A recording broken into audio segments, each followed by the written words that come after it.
میرے مالک نے اس امت پر یہ فیضان فرمایا کہ اس کا قرآن بھی محفوظ ہے اور نبی پاک صلی اللہ علیہ وسلم کا فرمان بھی محفوظ ہے، آپ کی اداؤں کے ساتھ محفوظ ہے۔ میں ایک آپ کو مثال دیتا ہوں، اگر ہمارے نبی پاک صلی اللہ تعالی علیہ وسلم کے چلنے کا انداز کیا تھا، اگر ہمیں یہ معلوم نہ ہوتا تو کیا فرق تھا؟ کوئی جنت جہنم کا مسئلہ تو نہیں ہے نا، لیکن میں قربان جاؤں ان صحابہ پر اور ان کے شاگردوں پر، ان کے اگلے شاگردوں پر، یہاں تک کہ جنہوں نے میرے نبی کی چال بھی ہم تک پہنچائی۔ میں آپ کو ترجمہ بتا دوں، یمشی تکفیا ویقارب الخطا، آپ تھوڑا کندھے جھکا کے چلتے تھے اور پاؤں چھوٹے رکھتے تھے، کھلا پاؤں نہیں، ایسے نہیں، قریب، پاؤں چھوٹا، کندھے جھکے ہوئے، گردن آگے تھوڑی، اور چال میں تیزی، اتنی تیزی تھی کہ صحابہ کو ساتھ دوڑنا پڑتا تھا۔ آپ چونکہ آپ کے نیچے زمین سکڑتی تھی تو آپ ایسے چلتے تھے اور وہ پیچھے بھاگتے تھے۔ آپ کے دیکھنے کا ہمیں انداز معلوم نہ ہو تو کیا فرق ہے، لیکن میں قربان جاؤں جو کہہ رہے ہیں جل نظرہ الملاحظ، اب یوں دیکھتے تھے، یوں ایسے نہیں دیکھتے تھے حیا کی وجہ سے، بلکہ یوں دیکھتے۔ کبھی کبھی ایسے ہوتا تو پھر ایسی تجلیات اور آنکھوں سے نور نکلتا کہ سارے صحابہ یوں ہو جاتے۔ صرف دو آدمی آپ کو دیکھ سکتے تھے، صرف دو، ایک ابو بکر اور ایک عمر، بس۔ یضحکان الیہ ویضحک الیہما، دونوں آپ کو دیکھ کے مسکراتے اور اپن کو دیکھ کے مسکراتے، باقی کوئی آپ کو آنکھوں میں آنکھیں ڈال کے دیکھ نہیں سکتا تھا، جنہیں آپ کی نظر شرم و حیا ایسے تھی۔ کوئی آپ کو ادھر سے بلاتا، اب مفتی حامد صاحب مجھے کہیں مولوی صاحب تو میں اتنا ہی کروں گا، اس تو میرے کول بھی نہیں ہمت، مولانا ارشاد صاحب کہیں جناب مولانا صاحب، اتنی میری طاقت ہے۔ لیکن جب میرے نبی کو دائیں سے کوئی بلاتا تھا یا رسول اللہ، تو اب یوں نہیں کرتے، اب یوں کرتے تھے، پورا مڑتے تھے اس کی طرف، پورا سینہ سے سینہ ملاتے تھے۔ ادھر سے کسی نے کہا یا رسول اللہ، تو اب یوں نہیں کرتے، اب یوں کرتے تھے پورا۔ میں قربان جاؤں، اس موبائل نے کتنی بد اخلاقی پھیلائی ہے کہ ایک آدمی بات کر رہا، وہ موبائل دیکھ رہا، اور خاص طور پر والدین سے کہہ رہا ہوں، اب چھوٹا بچہ آئے اور اسے تم نے توجہ نہ دی، یہ گھروں میں 99.9% بلکہ 100% ہو رہا ہے، فون پہ لگے ہوئے، چھوٹا معصوم بچہ ماں سے بات کر، وہ فون پہ لگی ہوئی، ہاں ہاں بول کیا نا، سن دی پئیاں بھوک نہیں۔ آپ نے ذبح کر دیا۔ عربی کا لفظ ہے توجہ فرمائیں، یہ لفظ عربی کا توجہ فرمائیں کا مطلب ہے، یہ توجہ کی تا ہٹاؤ تو نیچے سے وجہ نکلتا ہے، وجہ چہرے کو کہتے ہیں۔ توجہ فرمائیں کا مطلب ہے بوتھا شریف میرے ال کر، میری طرف چہرہ کر کے بات کر۔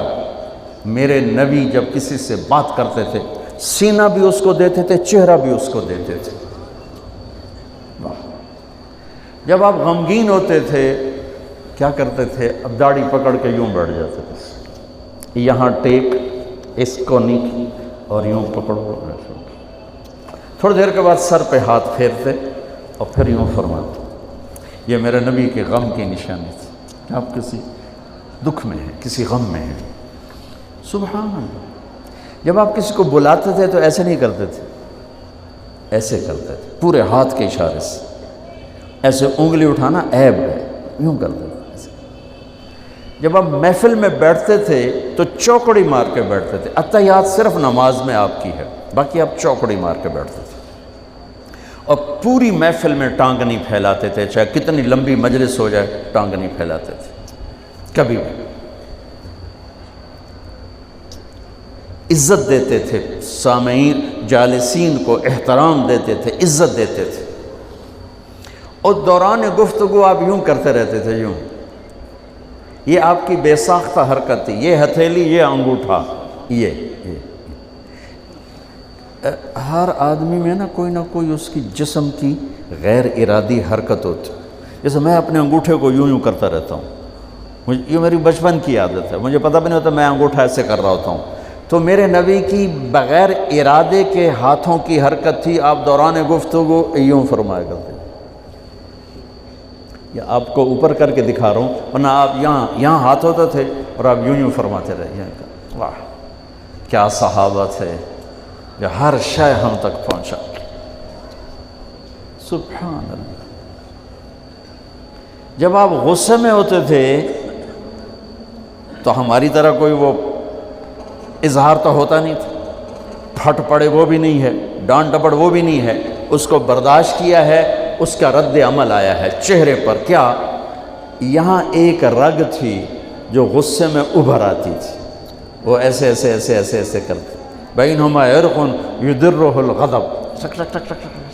تو اسے اندازہ ہوتا تھا غصے میں کسی پر اظہار ناراضگی ہے تو ہم تو لان تان کرتے ہیں.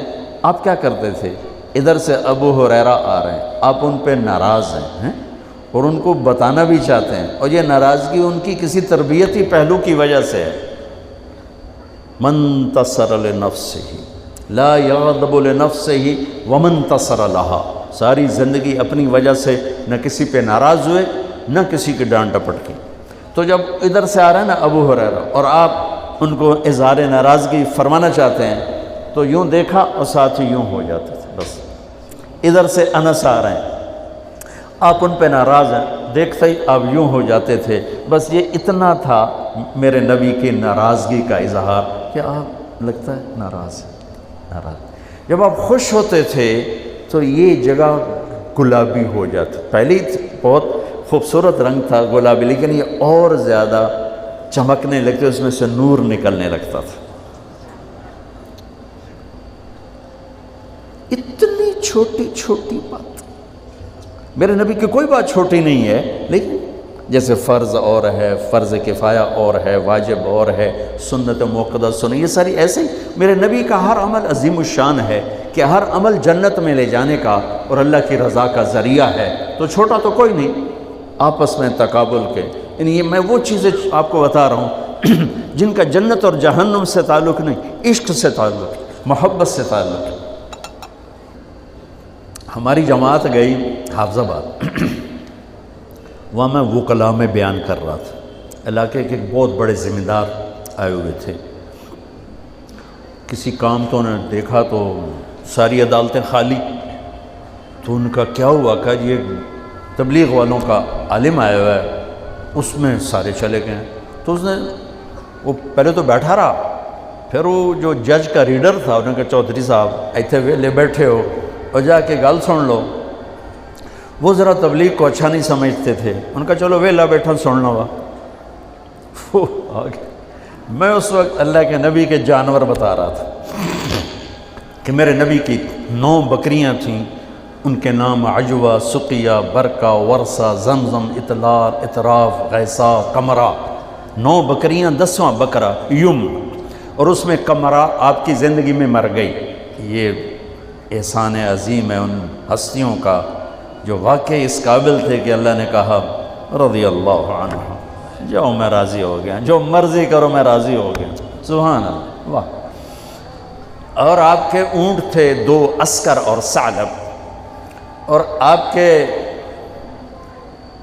خچر تھے عفیر اور دلدر اور فضہ، اور آپ کے پاس گدھے تھے 2 عفیر اور یعفور، اور آپ کی اونٹنیاں تھیں عزبہ، جدعا، شہبہ، قصوہ، اور آپ کے گھوڑے تھے لزاز، تراز، لحیف، سجل، سکب، صبحہ، ورد، یعصوب، یعبوب.